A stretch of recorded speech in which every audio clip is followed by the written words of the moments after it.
Welcome, welcome, welcome. It's another episode of the LenonHonor reaction series. I'm putting together a playlist for that, and we're going to get into the most recent MrBallen episode. Again, I don't watch these in advance. I think we've done 6 of these. I think I figured out 2 out of 6, so I'm doing okay. But I always have, these days, I have me a notepad where I take my notes. Because MrBallen has a way of telling these stories where you can't figure them out. My goal is to figure them out before we get to the end. Thank y'all so much for tuning on in. I appreciate it. We did an impromptu live stream earlier. I'll probably end up setting that for members. If you haven't become a member, on my YouTube page, please join. We've had a lot of people sign up recently, and I appreciate it. Before we get started, y'all let me know how my audio is because I have a different audio setting going on today. But if the audio sounds good to you, nice and clear, just let me know. If it doesn't, let me know and I can make adjustments. Okay, so I just want to get right on into it. Let's go. So here is the video, MrBallen. I don't even know what the title of it is. I can't remember what the title of it is, but we'll see. Here's the video right here. Let me know if you can hear the audio. Okay, cool. Okay, real quick, audio is great. Did you hear MrBallen when he just came on? Let me know if you guys can hear that. Also, look what I see, says Lenon. I just saw your flute video, absolutely beautiful, by the way. Thank you so much, I appreciate it. I'm gonna be doing more of that. I've been practicing for consistently the last month. And once I graduate, I'll have more time. I'll be doing a whole lot more content here for you all on YouTube.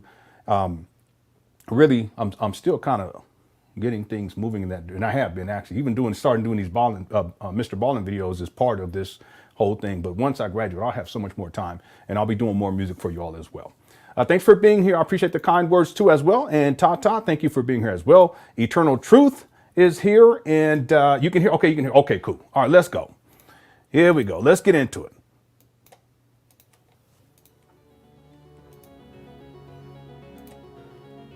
In 2017, a group of 7 friends were wandering through this forest in New Zealand trying to get to this secret swimming spot. And as they're walking along this dirt trail far away from the road and there's no one near them, they suddenly hear this high-pitched, shrill siren sound coming from somewhere off in the forest. And so the group stops, they're listening to the siren, and eventually, after about 30 seconds, the siren stops. And at that point, these 7 friends begin exchanging very curious looks about what they just heard, but ultimately, they shrug it off and just keep on walking. Little did they know, that siren was trying to tell them to turn around and go the other way. But before we get into that story, if you're a fan of the strange, dark, and mysterious delivered in story format, then you've come to the right place because that's all we do, and we upload once a week. So, if that's of interest to you, please send the like button a beautifully wrapped gift for their birthday, but fill the gift with a spring-loaded boxing glove that punches them right in the face when they open it. Also, please subscribe to our channel and turn on all notifications so you don't miss any of our weekly uploads. Okay. Yeah, by the way, go on and subscribe to my page too, all right?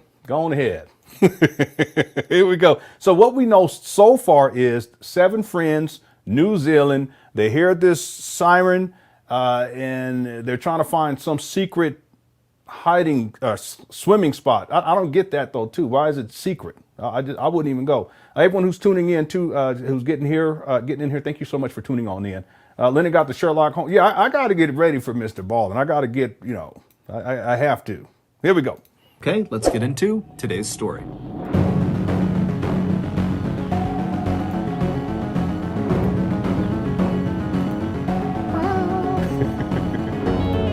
Siren. On the morning of Monday, February 6th, 2017, a group of 7 friends who were all college-aged and living in New Zealand began packing up their cars and getting ready to drive back to Auckland, the biggest city in New Zealand. The night before, the group had been out on Lake Tikitapu for a big concert called Flocella, where audience members would listen to the music while floating around on big blow-up rafts and floats. After the concert had ended, the group of friends had left the lake and headed to a nearby relative's house where they had a quiet after party with a couple of drinks, and then everyone went to bed a little bit after midnight. This morning, the group had gotten up early because they wanted to get on the road as soon as possible to try to beat the holiday traffic that was sure to crop up that day on the way back to Auckland. February 6th is a big national holiday in New Zealand. It's called Waitangi Day, and it's to commemorate the initial signing of the Treaty of Waitangi, which is considered to be the founding document of the country. But right as the 7 friends had finished packing up their 3 cars and were getting ready to begin their 3-hour drive north to Auckland, one of the friends, a 21-year-old named Rachel de Jong, suggested they take a quick detour before they head back home. Rachel, along with another girl in this group of friends named Maddie, had several months earlier discovered this secret swimming spot that was located only about 15 minutes away from where they were now, and it happened to be on the way back to Auckland. This swimming spot was this beautiful green-blue pool of fairly deep water that was located in the middle of a forest. This pool was actually a part of the Waikato River. However, this stretch of the river where the pool was either very shallow or dry most of the time. So as a result, this pool actually looked like a standalone body of water. While there was no official trail that led through the forest to this pool of water, there was an unofficial trail. Listen. See how he gave that clue right there? See, he just gave the clue. I already know what's going to happen. Already know what's going to happen. Watch this. Stretch of the river where the pool was either very shallow or dry most of the time. So as a result, this pool actually looked like a standalone body of water. Well, see, it looks like a standalone body of water, but it's not. See, I already know. I already know, but I already know.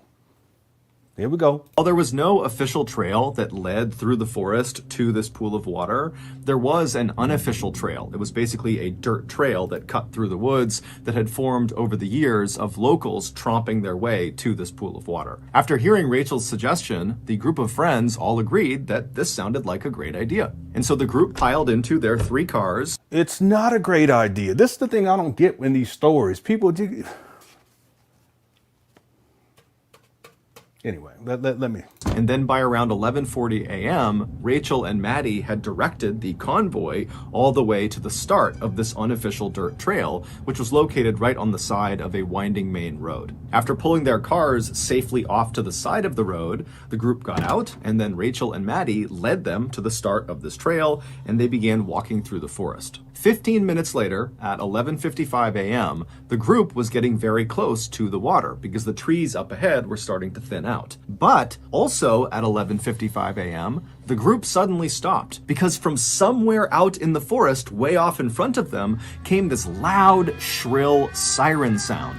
And it went on. Listen, the siren is letting them know, it's to let people know in that area not to get into that pool of water.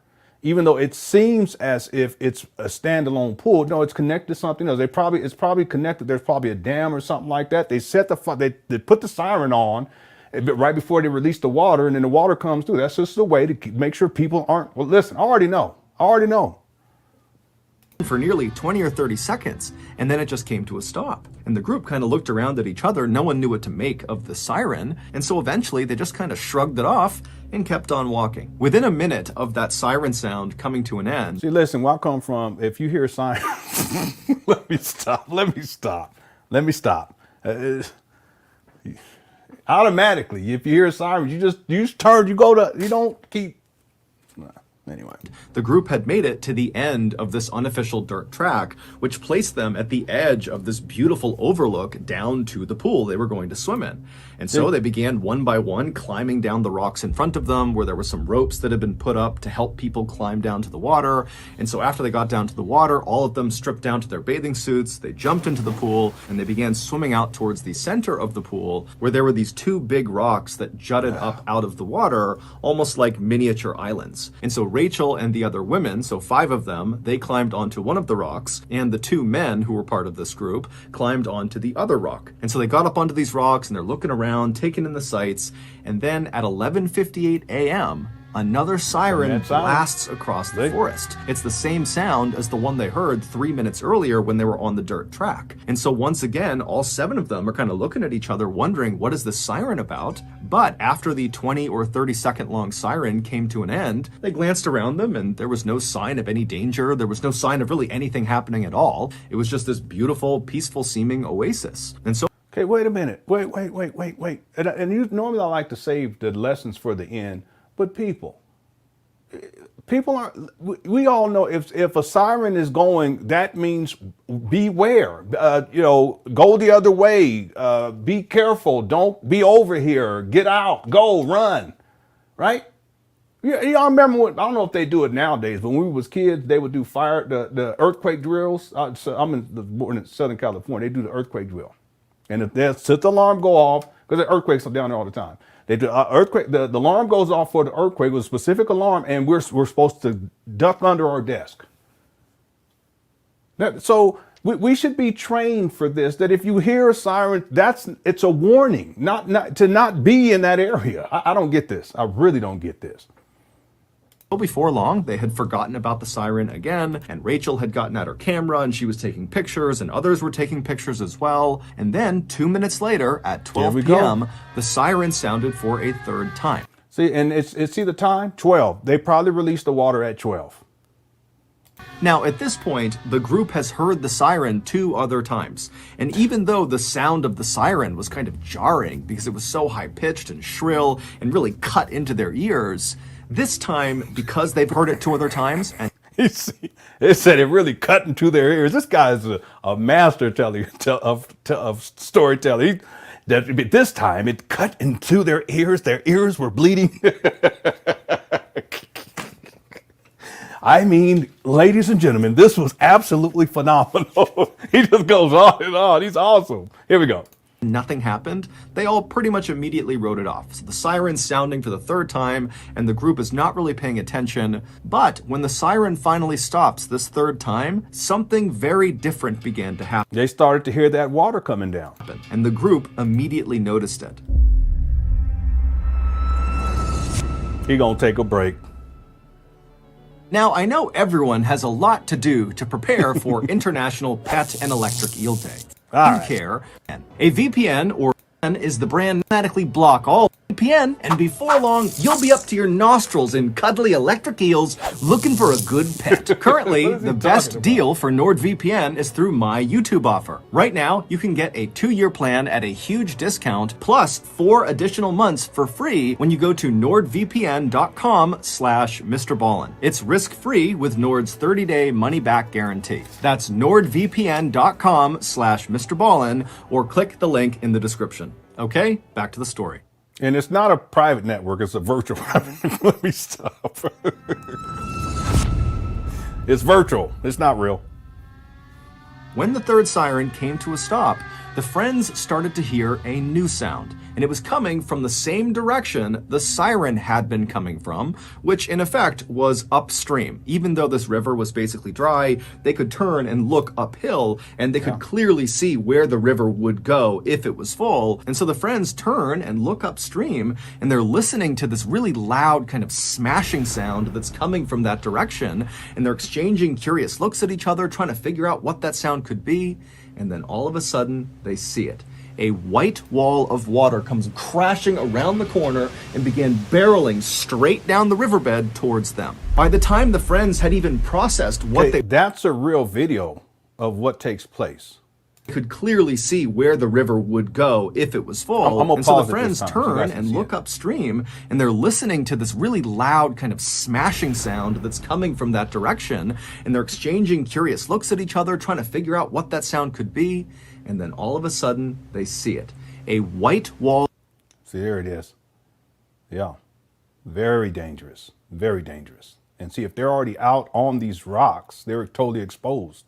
of water comes crashing around the corner and began See how quick it picks up? barreling straight down the riverbed towards them. By the time the friends had even processed what they were seeing, the water had reached the pool they were in, and it was flooding the pool so quickly they could literally see this huge pool rising. Its water levels were going up and up and up all around them. And so as the rocks they're standing on began to slowly submerge under all this rising water, the group collectively decided that this can't go on for very long. Whatever this is, it's going to stop, so just stay put, stay on these rocks, we're going to be okay. However, within seconds, the rocks they were on were completely submerged, and the water was still tumbling down the hill towards their pool, and then spilling out over the other side down the other end of the riverbed. And they're thinking to themselves, if we don't get off these rocks soon, we're going to get swept downstream with this. It's very dangerous. I've seen videos on YouTube where I saw this one, it was really disturbing. These children, they were playing, like same type of situation, they were playing on these rocks. And the water was coming down. There at that time, the water was, you can get in it and stuff. And then all of a sudden, I mean, it was crazy how fast the whole thing changed. It was like boom, and this whole massive wave of water comes, and some of the children were able to run off, but some of them were stuck, and then some of them got pulled down by the water, and it was a tragedy in the end. Very dangerous.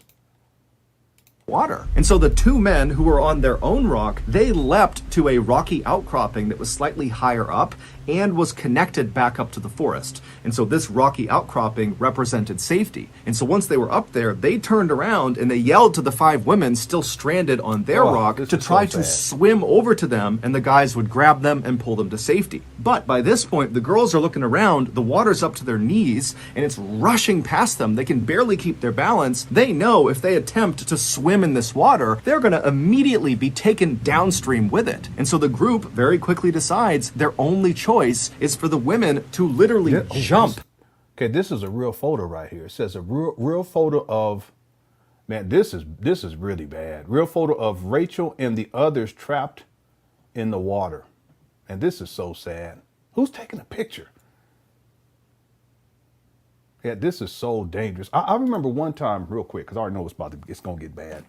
I remember one time when I was living in Oakland, I was worked for this like community organization. They used to take the children, and these are children that's like hood type situation. Take them, and they would do different things. They would take them out to the mountains or to a park or different things. And one of the things that we took the children, I remember one time we went to like a museum, that type of thing. And one time we took them to water rafting. I've never done anything like that at that time. And I haven't done anything like that since. There was a couple of times we took them out to the mountains and stuff. But we took them water rafting. And even though, and it wasn't, these were children, no experience with that. I didn't have any experience with that, but we had a guide. So I think there were 3 boats altogether, and all the children, there might have been 8 children on each boat. And then one of the so-called counselors, was with them. And then whoever's the guide who would tell people what to do. And everyone had to participate with rowing the boat and keeping it and steering it. And as you go down, there's these different areas, and they'll tell you in advance, okay, it's going to get rough right here. You guys need to make sure you're paying attention and you're listening to my instructions. And I remember the guy, he had these glasses on, and he was real like arrogant and stuff. He said, make sure you guys follow my instructions, because when we get down here, we got to make sure. And so, everyone was taking it serious, but there was this one young man, it was a boy, and he was heavier. He was really, he shouldn't have been at the back of the boat. And what I mean by that is that if the boat does like this and he's on the back, he's going to get ejected off of the boat.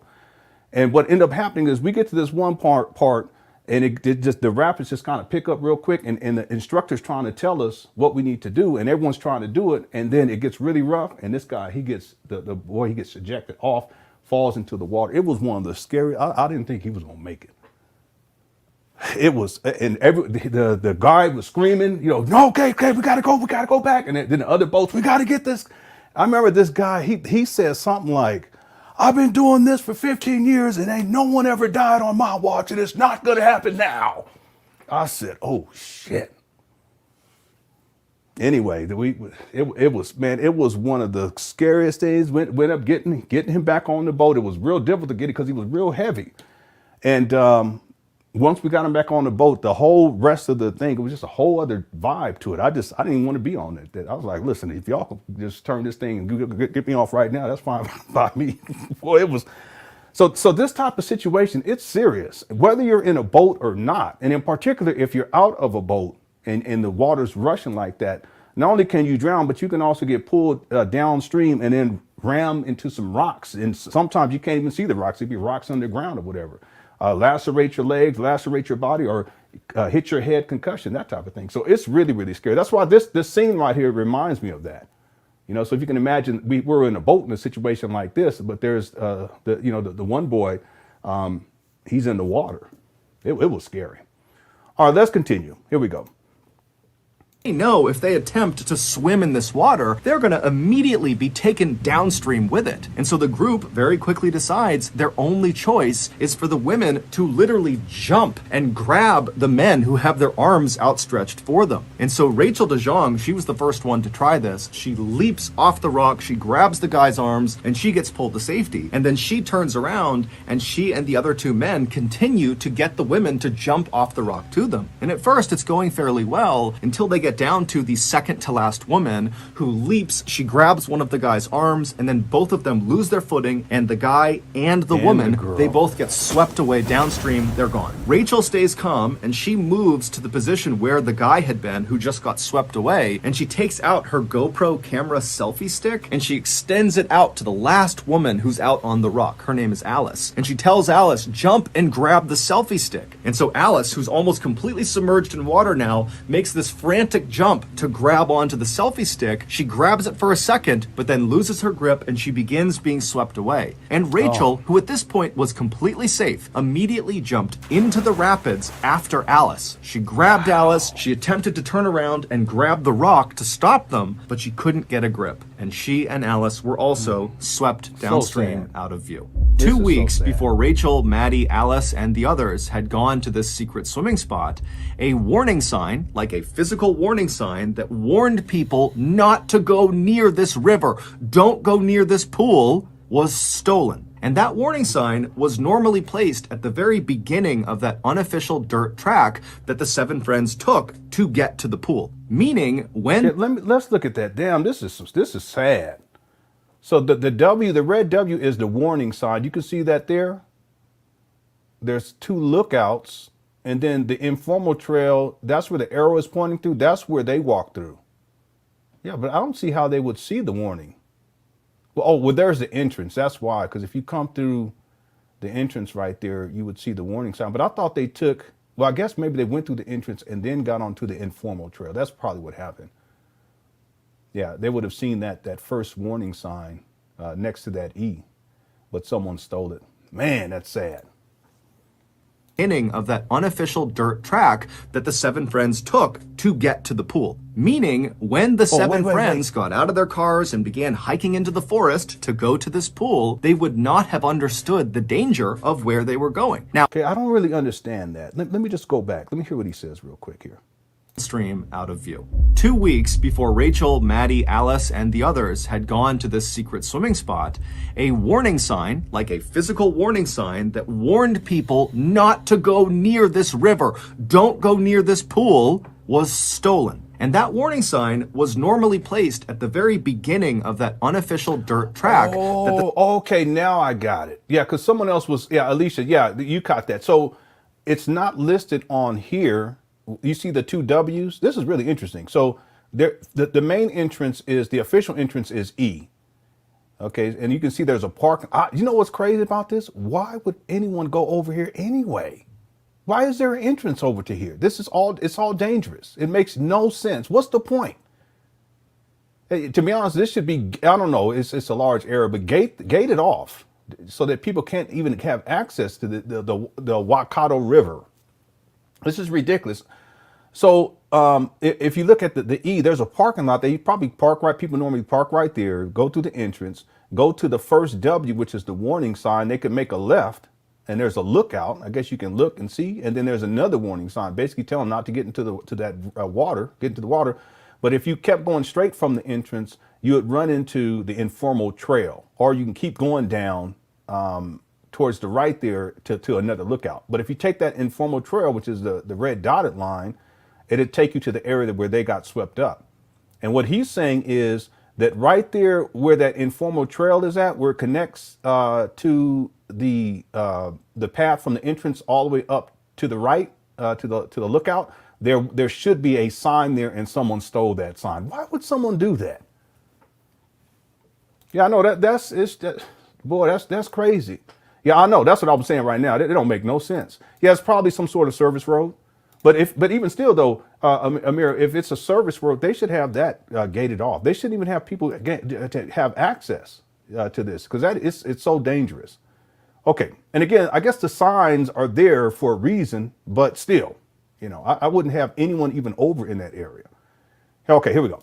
The 7 friends took to get to the pool. Meaning, when the 7 friends got out of their cars and began hiking into the forest to go to this pool, they would not have understood the danger of where they were going. Now, it is true that Rachel and Maddie had previously discovered this swim spot several months earlier. However, it seems like they had just learned that this swim spot existed and how to get to it. It did not seem like they had literally walked this trail and gotten to the pool, and so very likely they would not have known about the dangers this place posed. The pool of water they were swimming in was not actually dangerous itself. It was only dangerous because the pool was located in the middle of a spill zone, about 650 feet upstream of the pool they were swimming. I did not tell y'all. I told y'all in the beginning. I got this one quick. I knew where this was going. Again, I'm what, 3 for 7 now, something like that. But I knew it. Swimming in is a dam, and 3 to 4 times a day, they open their gates, releasing 20,000 gallons of water per second down this mostly dry riverbed, and the water comes careening across that pool all the way to the bottom. The gates stay open for about 15 minutes, and the only reason this is done is for the spectacle of it. It's to show tourists what this riverbed looked like before the dam was built, and what this riverbed looked like before the dam was built was a raging rapid. On February 6th, 2017, the dam was set to spill at 12 p.m. So those sirens the friends heard at 11:55, 11:58, and then 12 were all warnings that a spill was about to occur. But of course, the 7 friends had no idea. After the 12 p.m. spill had finally ended, the 3 friends who had made it to the rocky outcropping and had not been swept away by the current went looking for the 4 other friends who had been swept away, and they would find them. 3 had miraculously survived, but 1 had not.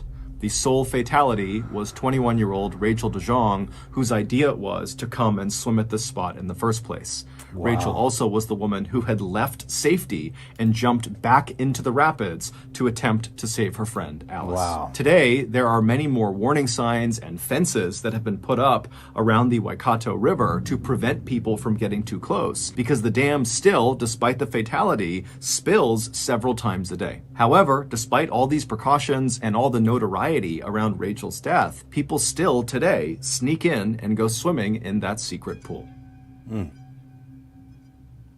Wow. So that's going to do it. If you got something out of this episode and you haven't done this already, please send the like button a beautifully wrapped gift for their birthday, but fill the gift with a spring-loaded boxing glove that punches them in the face as soon as they open it. Also, all right. Thanks, Mr. Ballen. So Rachel is the one that wanted to go to that area in the first place. I wrote that down, and she's the one who perished in all of this. Really, really sad. She also showed courage, trying to save her friend. And it's a miracle that the other ones survived, though, too. So, it's a sad tale, but I thought it was going to be a lot worse based on how many people were up there. Bless her heart. Bless her heart. The lesson that I'm thinking of, and I said it earlier, is that you got to heed the warning.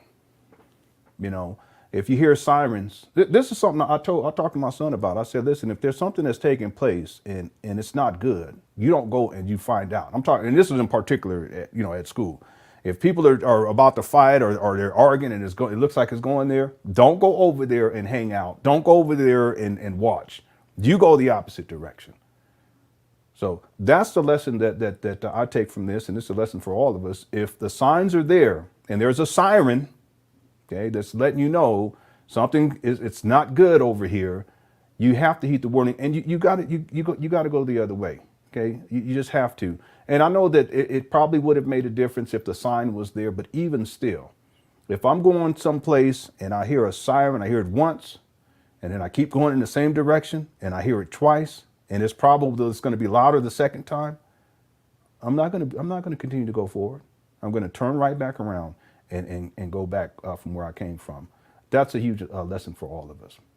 All right. Any final comments inside of the chat room? I can read them real quick. I want to thank you all so much for tuning on in real quick. Malika says, so sad. I wonder why there was no barrier put up around the water area. Well, that's what I'm saying. I think that the area itself should be cordoned off to where you can't gain access by walking. I mean, climbing a fence. Yeah, OK, I can see that. But there should be some fences erected.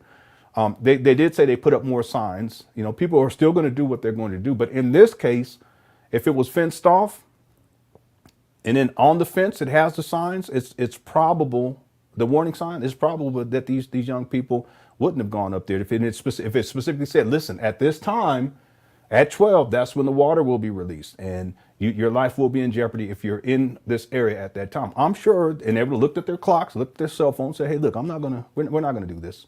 And even if they still want to do it, okay, we'll come back later, or we'll come back earlier tomorrow, whatever. But this was a unique situation because the signs had been a sign had been stolen. If they had seen it, I'm sure it would have made a difference. But yeah, there should have been a barrier in the first place. But let me just read a couple more comments, and it will be done for tonight. It's a sad case. Yeah. Yeah, I'll give her that. She probably felt guilty. Yeah, that might be part of it. But also, I just think some people in those moments, there's courage, and they want to help. The same thing with the guy that got swept away. I mean, he's trying to help and save the woman. It's a miracle that not more people perished, but it's truly sad that she perished. Rachel, rest in peace. Yeah, she was the only one that died, Vince. She's the only one that died. My grandmother used to say the same thing. Yeah, it's true. That's wise. You don't go and I've seen people do that. Something's going on, and they want to go and go look. No, don't do that. They have barriers. Yeah. I see Amazon Music picked up Ballen's podcast. He's on everything though now. Yeah, I remember when he made that transition. He's doing really good. I'm proud of him. He's just leveling up. Just caught that at the end of the vid. Yeah, I have to watch this. Yeah, come on back if you didn't get to see the whole thing. Let me just read two more comments. The other story you're talking about is the one with the mayor took a bunch of other people canoeing down the river, and they all got sucked into a turbine that. Yeah, I remember that one. I remember that. Yeah, that was a crazy one. Yeah, there was a whole big turbine and it sucks people down, or sucks the water in there. But if you're in there, it'll suck you down too. Yeah, I remember that one. That was crazy. Don't jump in water you are not knowledgeable about. It could have been anything. Yeah, this is true too. There's other stories that he's told where people, they're inside water and they shouldn't be in that water, and here comes the alligator. Okay? So if you're not familiar with that area, you don't know what kind of animals are in the water. You don't know what. Don't do it. This is sad. I think Umar stop. Right. His podcast is exclusively on Amazon only from November 1st. Oh, I didn't know that. Wow, he's really leveling up. Yeah, good for him. Because I remember when he didn't. I remember he had, I think it was like 100,000 subscribers. Now he's probably 3 million or something like that, or 6 million, something crazy like that. But he was putting in work, and he made some adjustments, and he's gotten better and better, and he's masterful at it now, and he has a passion for it, and he's blown up huge. And I look at people like that, and I'm inspired by him. Ain't no jealousy. I'm inspired. I give him credit, and I acknowledge how much he's fantastic. And that's why I've been in the process really over the last, even when I started doing videos on him, rearranging things here on my own channel to level up as well. Okay. All right. Thank you all so much. He sure did. Yeah, he sure did. I'm proud of it. Thank you all so much for tuning on in. We'll be doing another live stream very, very soon. There'll be more stuff coming for you members as well. If you haven't become a member, go ahead and sign up today. There's a join button below these videos. I want to thank you all so much for tuning on in. Please have a wonderful, wonderful rest of your day today. Today's Sunday. And please make this next week the best week of your life, because you can and because you deserve it. All right. I'll talk to y'all soon. Take care. Peace.